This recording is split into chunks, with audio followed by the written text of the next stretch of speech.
இதுதான், இது மட்டும்தான். பனையன்னா milky mist, only milky mist. கலைஞருக்கு எதிராக மூவ் பண்ணக்கூடிய சக்தி படைச்சவங்கலாம் இருந்தாங்க. ஸ்டாலினுக்கு எதிராக யாரும் மூவ் பண்ண முடியாது.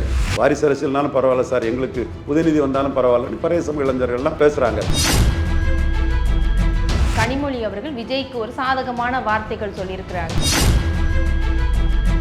Jayachandran Gold and Diamonds, now at Palikatnai. எங்கள் அண்ணன் ரஜினிகாந்தை வாங்கன்னு கூப்பிட்ட மாதிரி விஜயையோ சூர்யாவையோ அஜித்தையோ யாரும் கூப்பிடல. மோடி நீச்சி இழிவான ஜாதிக்காரன்னு தான் மோடியை இவங்க கொண்டாடக்கூடிய இந்த அம்மையார். சரி சார், இப்போ தொல் திருமாவளவன் பேசினதுக்கே நம்ம வரும்போது 2026 பாஜகவுடைய முதலமைச்சர் வேட்பாளர் அருந்ததிய சமூகத்தை சார்ந்த முருகனை கூட முன்னிறுத்துறதுக்கு வாய்ப்பு இருக்கா? இங்கே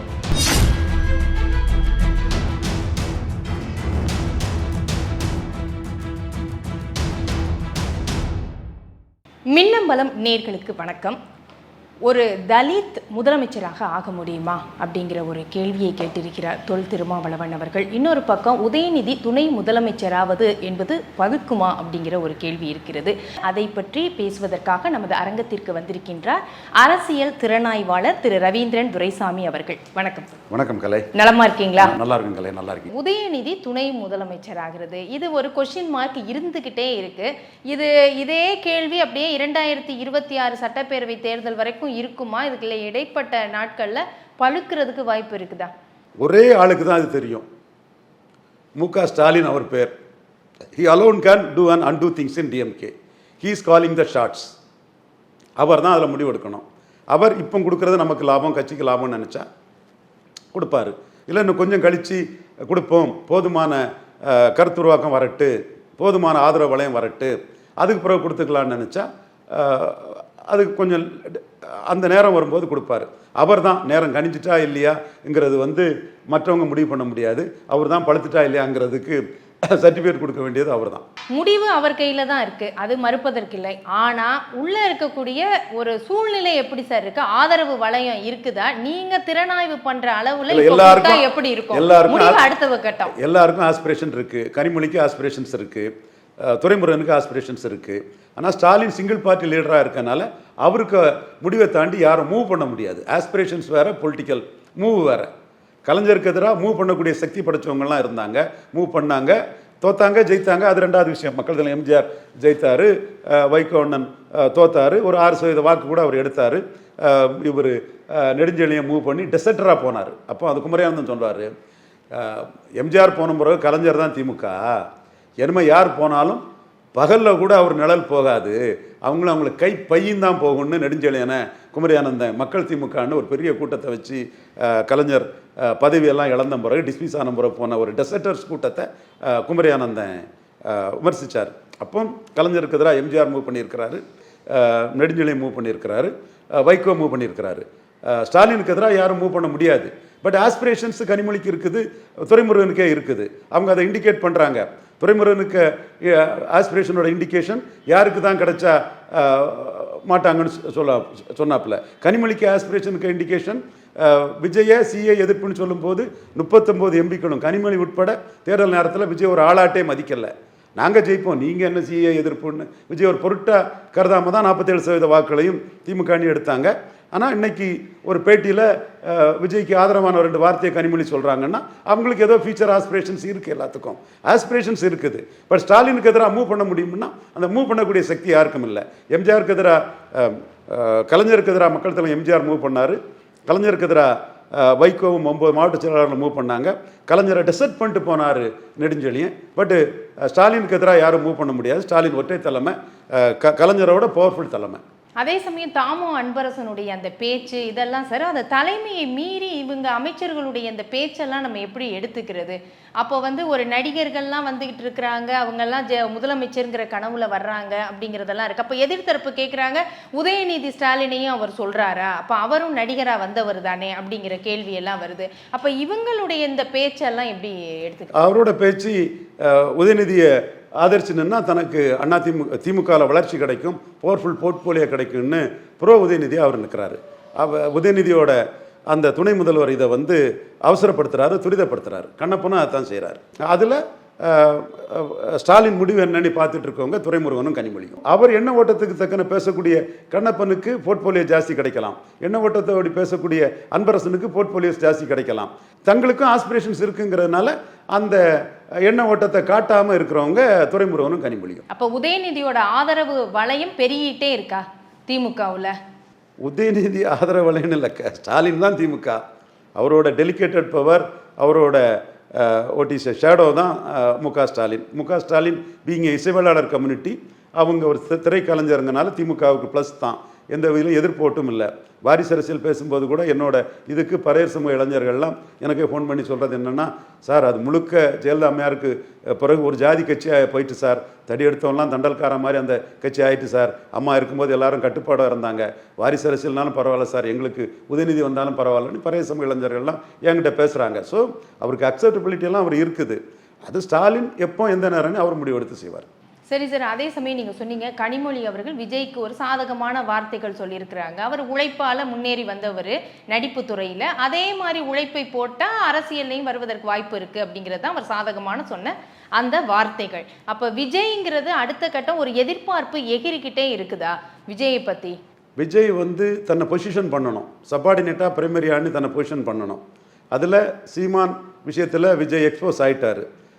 24 மைக்க போட்டு விளம்பரம் கொடுத்தவர் விக்கிரவாண்டியில் நடுவில் நின்று திட்டமிட்டு சொன்னது சீமானுக்கு அங்கே வாக்கு குறைவு, சீமான் குறைஞ்ச வாக்கு எடுத்தால் அது தன்னையும் பாதிக்கும்னு தான் எக்ஸ்போஸ் ஆகிடக்கூடாதுன்னு விஜய் அதில் ஒதுங்கிக்கிட்டார். அந்த இடத்துக்குள்ளே மக்கள் மத்தியில் எக்ஸ்போஸ் ஆகிடக்கூடாதுன்னு ஒதுங்கினவர் சீமான்கிட்ட எக்ஸ்போஸ் ஆயிட்டார். இவருக்கு ரெட்டை வேடம் சீமானுக்கு தெரிஞ்சு போச்சு. உடனே குறைஞ்ச காலத்திலே விஜயோட பெரிய அளவுக்கு ஒரு ரசிகர் பலத்தை அந்த குறைஞ்ச கால அளவுக்குள்ள பெற்ற சிவகார்த்தியன் சீமானை பார்த்து அந்த ஃபோட்டோக்கள்லாம் வந்தது. இன்னும் சில கலைஞர்கள் சீமான்கிட்ட பேசிகிட்டு இருக்கிறாங்க. அது ஒரு சைடில் போயிட்டுருக்கு. 26 காலகட்டம் தான் நிறைய வரும். அது விஜய்க்கு பிராண்டிங் மாஸ்டர்ஸோட அந்த கட்டுக்கதைகள்லாம் நிற்காது. எல்லாருக்குமே ஆஸ்பிரேஷன் இருக்கும், விஜய்க்கும் ஆஸ்பிரேஷன் இருக்குது, தப்பு இல்லை. ஆனால் எங்கள் அண்ணன் ரஜினிகாந்த வாங்கனி கூப்பிட்ட மாதிரி விஜயையோ சூர்யாவையோ இவர் அஜித்தையோ யாரும் கூப்பிடலை, அதான் உண்மை. அந்த இடத்துல விஜய் வராரு, அவருக்கு உரிமை. 214 தொகுதியிலையும் கேண்டிடேட் போட்டால் கமல்ஹாசன் விஜயகாந்த் மாதிரி என் சீமான் மாதிரி யாருக்கும் ஒரு வாக்கு வலிமை உண்டு. பலம் க்ரௌட் புல்லிங் கெப்பாசிட்டி உள்ள விஜய்க்கும் உண்டு, அஜித்துக்கும் உண்டு, சூர்யாவுக்கும் உண்டு. விஜய் அதை போடுறாரு. அவர் போட்டு நிரூபித்த முறை தான் விஜய் பிளேயர். அதனால தான் நான் சொன்னேன் 24 விஜய் மக்களவையிலே கேண்டிடேட் போட்டு ஏயோ பியோ என்ன கிரேடில் நிரூபிச்சா இன்னைக்கு 26 பெரிய பிளேயராக இருப்பார். இப்போ விஜய்கிட்ட கையில் ஓட்டு இல்லை, சீமான் கையில் 8.2% இருக்குது, டாக்டர் ராமதாஸ் கையில் ஒரு 4.3% வாக்கு இருக்குது. இப்படி ஒவ்வொருத்தர் கையிலையும் வாக்குகள் இருந்துக்கிட்டு தான் இருக்குது. ஆனால் விஜய் கையில் வாக்கு இல்லாத போது அவர் கையில் இல்லாத வாக்கை இன்னொருத்தருக்கு டிரான்ஸ்ஃபர் பண்ணிட முடியாது. சிவாயணேசன் ஜானகி ஆதரிச்ச மாதிரி தான் அது போகும். இப்போ விஜய் கிடைக்கக்கூடிய இம்பார்ட்டன்ஸ் முக்கியத்துவத்தை வச்சு அவர் 214 தொகுதியில் கேண்டிடேட்டை போட்டு என்ன அவர் 26 சாதிக்கிறாரோ அதை வச்சு 29 ஒரு பிளேயராக இருக்கலாம். சரி சார், இப்போ ஒரு முக்கியமான விஷயத்தை நம்ம பேச போகிறோம் சார். அது என்ன அப்படின்னா, தொல் திருமாவளவன் அவர்கள் கூறியது, எந்த கட்சி வேணாலும் வரும் போகும், ஆனால் ஒரு தலித் முதலமைச்சராக ஆகவே முடியாது அப்படிங்கிறாரு. இது உண்மையிலே ஒரு சென்சிட்டிவான ஒரு விஷயமா தான் இதை பார்க்க வேண்டியது இருக்குது. எங்கள் Dalit untouchable caste, Nadar unseeable caste, இன்னொரு ஜாதியை சொல்லி ஒரு சொல்லி தொட்டாலே தீட்டு, சாணானை பார்த்தாலே தீட்டுன்னு தான் பழமொழியே இருக்குது. அந்த ஜாதியை சேர்ந்த காமராஜ் சீஃப் மினிஸ்டராட்டும் ஆயிருக்காரு, 10 வருஷம் இருந்திருக்குன்னு சொல்லி இருக்கிறாரு. இவர் அர்ஜுன் ராம் மேக்வால் இன்னைக்கு பெரிய லெவலில் மத்திய அமைச்சராக இருக்கிறாரு. காமராஜை பற்றி சொல்லும்போது அவர் வியந்து பார்க்கக்கூடியது என்னென்னா அன்சியபிள் காஸ்ட்டு அப்படிலாம் சொல்லிக்கிட்டு, பட்டு அப்பர் காஸ்ட் பீப்புளை கமாண்ட் பண்ணார், நம்ம பிரைம் மினிஸ்டர் மாதிரி கமாண்ட் பண்ணார் அப்போன்னு சொல்லுவார். ஸோ இது உழைப்பு, திறமை, வாய்ப்பில் யார் வேணாலும் வரலாம். ஷெட்யூல் காஸ்ட் இதில் மாயாவதி எவ்வளோக்குள்ளே கமாண்ட் பண்ணி நின்னாங்க, யூபியில் வந்தாங்கல்ல, அது வராமலாக இருந்தாங்க. மற்றபடி அஞ்சியா வந்தது நான் பெருசாக சொல்லலை. அஞ்சியா ராஜீவ்காந்தி, இந்திரா காந்தியாலேயோ ராஜீவ்காந்தியாலேயோ குடும்பத்தாலேயோ வர வைக்கப்பட்டவங்க. ஜெகநாத் கபாடியா அவர் காமராஜரால் சீஃப் மினிஸ்டரான அந்த காலகட்டத்தில் அவரும் ஒரு அட்டோர்னி பிரிவுக்காரர், ராஜஸ்தான்காரர், காமராஜோட கடைசி வர நின்றவர். தென் இங்கே சிண்டே, சுஷில்குமார் சிண்டே இந்திரா காந்தி குடும்பத்தால் மகாராஷ்டிராவில் வந்தவர். லீடராக மாயாவதி வந்திருக்காங்க. அப்போ நீங்கள் ஓபிசி சீஃப் மினிஸ்டர்ஸே எப்போ வராங்க? மண்டலுக்கு பிறகு தான் கல்யாண் சிங்கு, முலாயம் சிங் யாதவ், லால் யாதவ், நிதிஷ்குமார், தென் மோடி, குஜராத்தில் first OBC chief minister Modi தான். மோடி நீச்சி இழிவான ஜாதிக்காரன்னு தான் மோடியை இவங்க கொண்டாடக்கூடிய இந்த அம்மையார் இந்திரா காந்திக்கு, சோனியா காந்திக்கு மகா பிரியங்கா காந்தியே பேசுனாங்க, நீச்ச ஆத்மின்னாங்க. இதே பிரியங்கா காந்தி வாஜ்பாயோ அத்வானியோ இந்த வார்த்தையில் பேசுனாங்களா? மோடியே பேசுனாங்க. இதெல்லாம் திருமாவளவனுக்கு எட்டுமா, தெரியுமா? வரலாம். அது பவர் ஒரு மேல்மட்டிலிருந்து அடுத்த மட்டம் தான் வரும். இன்னைக்கு திமுக அதிமுக ஓபிசி பார்ட்டி தான். திமுக அதிமுகவில் இருக்கிறது வன்னியர், வெள்ளாள கவுண்டர், முக்கலத்தோர், கொஞ்சம் நாடார். இதுதான் அந்த கட்சி. ஓபிசி பார்ட்டி தான் ரெண்டும். அப்போ எஸ்சிக்கு ஒரு எமர்ஜென்சி வரும்னா அடுத்த கட்ட எமர்ஜென்சி எஸ்சிக்கு வரும்போது எஸ்சி சீஃப் மினிஸ்டராக வர முடியும். வாய்ப்பு இருக்கா? உடனே ஓவர் நைட்டில் வராது. சுதந்திரம் அடைஞ்ச போது யார் சிஎம்மாக இருந்தா? அன்சியபிள் காஸ்ட்டில் காமராஜ் இருந்தார். இதை தவிர யார் எங்கே சிஎம்மாக இருந்தா? Nijalingappa upper caste Lingayat, Sanjeev Reddy. யூபியில் ஃபைட்டே பூமிகாருக்கும் கைஸ்தாவுக்கும் தான், ரெண்டும் அப்பர் காஸ்ட்டு. யூபியில் எல்லாமே திரிபாதி, முகர்ஜி, மிஸ்ரா தான் யூபி சீஃப் மினிஸ்டரு. அங்கே மத்திய பிரதேச சீஃப் மினிஸ்டரும் அப்படித்தான். இப்படிப்பட்ட ஒரு நிலைமை தானே இருந்து சுதந்திரம் அடைஞ்ச காலகட்டத்தில் இருந்து. அதுக்கு பிறகு அப்பர் காஸ்ட் இல்லாத சீஃப் மினிஸ்டர் ஆனதே கேரளாவில் சங்கர் ஈழவா, காமராஜ், தென் பங்காரப்பா. இதுவே ரொம்ப காலத்துக்கு பிறகு தான் வருது. அதுக்கு பிறகு இதுவும் வரும். மாயாவதி வந்திருக்காங்களே. ஸோ அதனால் நம்பிக்கை இழக்க வேண்டிய அவசியம் இல்லை. It is a vicious circle. Upper caste OBC then எஸ்சிக்கு தான் வந்தாகணும். அடுத்த கட்ட பவர் எஸ்சிக்கு தான் வந்தாகணும். பவர் முதல்ல வரும்போது தான் சீஃப் மினிஸ்டர் எஸ்சிங்கிறது வரும். அவர் தவிர்க்க முடியாத சூழ்நிலை, அரசியல் சூழ்நிலைகளில் அது வரத்தான் செய்யும். அதனால திருமாவளவன் இன்னைக்கு பேசக்கூடிய இதையும் ஆதங்கத்தை தெரிவிக்கத்தையும் சகோதரன் நான் வரவேற்கிறேன். இன்னைக்கு ஒரு ஓபிசி மோடி தானே ஒரு இந்துத்துவ கட்சியை காப்பாற்ற முடிஞ்சது. அத்வானி, வாஜ்பாய் சோனியா காந்தி அம்மையாட்ட தோத்த இடத்துல வெற்றி பெற்று 3வது முறையும் 4வது முறையும் தனி மெஜாரிட்டி வருவாருங்கிற இடத்துல ஒரு ஓபிசி நீச்சி இழிவான தொழில் செய்தவன் அல்பேஷ் தாகூர், மணிசங்கர் என்ற லீச்சி இவங்களால் விமர்சிக்கப்பட்டவர் தானே இருக்கிறாப்புல. ஸோ இட் இஸ் டிவால்விங் ஆகி வரும், அடுத்த கட்டம் வரும். அதனால் நம்பிக்கை இழக்க வேண்டிய அவசியம் இல்லை. சகோதரரோட அந்த நோக்கம் சரியானது. அந்த நோக்கம் வெற்றி பெறும். காலங்கள் பிடிக்கலாம். சரி சார், இப்போ தொல் திருமாவளவன் பேசினதுக்கே நம்ம வரும்போது 2026 பாஜகவுடைய முதலமைச்சர் வேட்பாளர் அருந்ததிய சமூகத்தை சார்ந்த முருகனை கூட முன்னிறுத்துறதுக்கு வாய்ப்பு இருக்கா? இங்கே இல்லை. முருகன் மத்திய அமைச்சராக நல்ல பொசிஷனில் இருக்கிறாரு. அவர் வேற எந்த கட்சியும் கொடுக்காத ஒரு பெருமையை அருந்ததியர் சமூகம் முருகனுக்கு கொடுத்துருக்குது. எதிர்காலத்தில் முருகன் பாஜகவில் ஒரு முதல்வராக வரலாம். சிஎம் கேண்டிடேட்டா முருகனை முன்னிறுத்துறதுக்கான வாய்ப்பு. தமிழ்நாட்டில் எதிர்காலத்தில் இந்த பட்டியலின தலித் சமூகத்தை சேர்ந்தவர்களை முன்னிறுத்துமா பாஜக? ட்ரைபல்ஸே ஒரிசாவில் இன்னைக்கு சிஎம் கொடுத்துருக்குறாங்க, சத்தீஸ்கரில் கொடுத்துருக்காங்க, ஜார்க்கண்டில் ட்ரைபலை முன்னிறுத்தி தான் அவங்க களம் ஆட முடியும். அங்கே அதிகம்னா கொடுத்துருக்காங்க சார். இப்ப நீங்க சொன்ன இடங்கள்ல எல்லாம் ட்ரைபலுக்கு அங்க முக்கியத்துவம் இருக்கு, அந்த வாக்கு வங்கியே சொல்றாங்க. இங்க வாக்கு வங்கி இல்ல சார். இந்திரா காந்தி மிகப்பெரிய ஒரு பொலிட்டிக்கல் லீடர், பெரிய அளவு கொண்டாடப்படக்கூடியவங்க. பார்லிமெண்ட் போர்டில் அவங்க ஜெகஜீவன் ராம்ங்கிற ஒரு ஷெட்யூல் காஸ்ட்டை தான் அவங்க பிரசிடென்ட் கேண்டிடேட்டாக முன்னிறுத்துறாப்புல. காமராஜ், சஞ்சீவ் ரெட்டி, நிஜலிங்கெல்லாம் சேர்ந்து சஞ்சீவ் ரெட்டியை நிறுத்தி பார்லிமெண்ட் போர்டு சஞ்சீவ் ரெட்டி தான் சொல்லிட்டாங்க. அதுக்கப்புறம் எலெக்ஷன் வரும்போது அவங்க ஜெகஜீவன் ராம நிறுத்தலையே, அவங்க பிவி கிரீன் பிராமணர் தானே நிறுத்துறாங்க.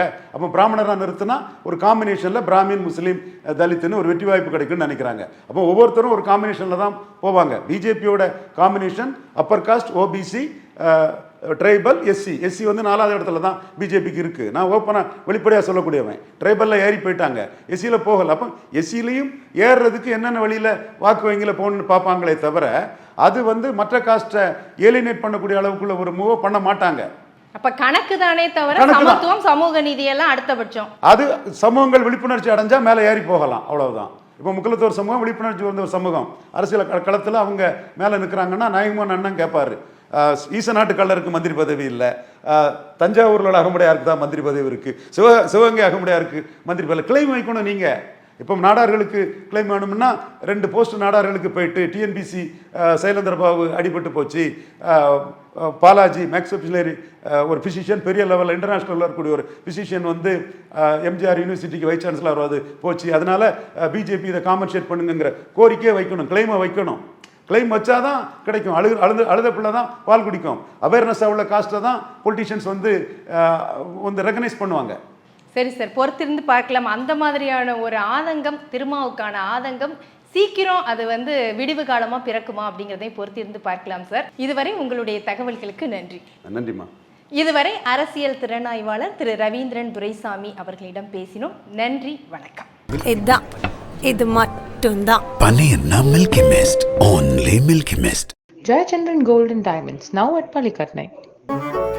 மின்னம்பலம்.com தமிழின் முதல் மொபைல் பத்திரிகை.